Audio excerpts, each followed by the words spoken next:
have two questions here, question A and question B. So what's happening here is that we have formulas, equations where we have different kinds of variables in there, but we're only solving for one of them, right? And so A is what? Solve for n. That's lowercase n. When we have capital A equals to A plus D parentheses, that means times n minus 1, right? So we're solving for n here. So that means we gotta have n by itself.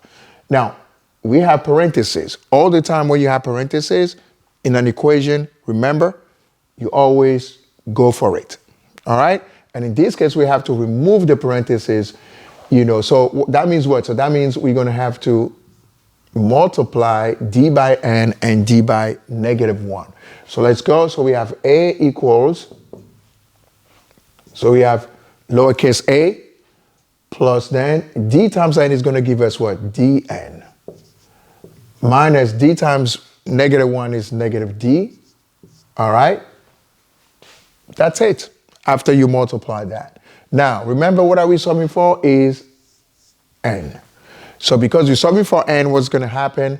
Everything around n, they all have to go to the other side, correct? But there's an order to it. So we can do A, we can do -d, okay, after that, but one at a time, okay? Because at this time, we're still learning. Once we know what we're doing, we can move faster. But at this point, we're going one at a time. So we're gonna have to do -a both sides, right?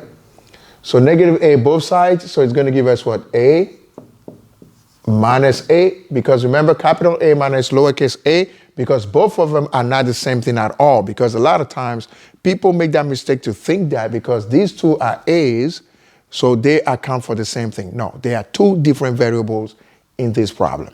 All right, so we end up then with dn minus d. Okay, so and then remember what we're solving for? We're still solving for n. So that means which one do we have to cancel after that? That would be this d here, because remember the one with the n is always the last that we're going to have to cancel. The variable or the number with the variable that we're solving for is always the last that you cancel. All right, so now we go with this one. So because this one is positive, -d, we do positive d both sides, right? So positive d. So you can have A minus lowercase a plus d equals to dn. All right? So now we're not finished because remember, we're solving for n. We want n by itself. Okay? We want to isolate n. So that means we got to get rid of what? D. D got to go. So by doing what? What's the sign between d and n? Is multiplication. Anytime there's no sign that you see between two variables, that means you have multiplication. So we have to do what? The opposite. And the opposite is division. So you're dividing both sides by d and d. So the right side and then the left side. So you end up with a minus lowercase a plus d over lowercase d equals to n. All right? So you are finished for question A, okay? Because that's what we want. We want n by itself, period, okay? So you take your time and then you made it, happen. Now that's for A. Now let's go for B. So B now, we want to evaluate when A equals to 28, A small lowercase is 3, and then lower d equals to 15. That means what are we evaluating? N, correct? And the good news is that we just solved for n. So we just have to substitute whatever we have. So if n equals to capital A, right? So I'm going to rewrite it here over d, correct?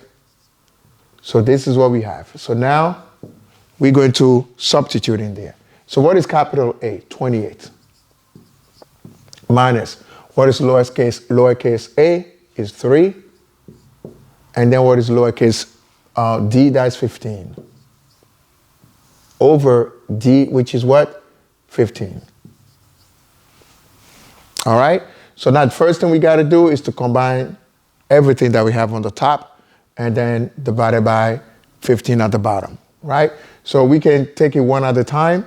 So what is 28 minus 3? That will give us 25, right? So that will give us 25. And then, so we have 25 plus 15 over 15. And what is 25 plus 15? So that will give us what? 40, all right? So this one is equal to 40 over 15. And then, ladies and gentlemen, anytime we have a fraction, we always, as a final answer, we always have to find out if we can reduce it. If we can reduce it, we have to do it. But if we can't, then we leave it like that. So in this case, we have two numbers here. What happens? This number ends with 0, and this number ends with 5. So as you guys know, two numbers where one ends with 0, the other one ends with 5, are divisible by what? 5. 5 can divide those two numbers evenly. So that means 5 can divide 40, and 5 can divide into 15. So what is 5 going into 40? 8 times. And then what is 5 going to 15? 3 times. Can we go further than that? Is there any other number that can divide into these two numbers evenly? No. So this one is 8 over 3, and 8 over 3 is your final answer when it comes to evaluating n. All right? So again, ladies and gentlemen, take your time to process this, the step-by-step work.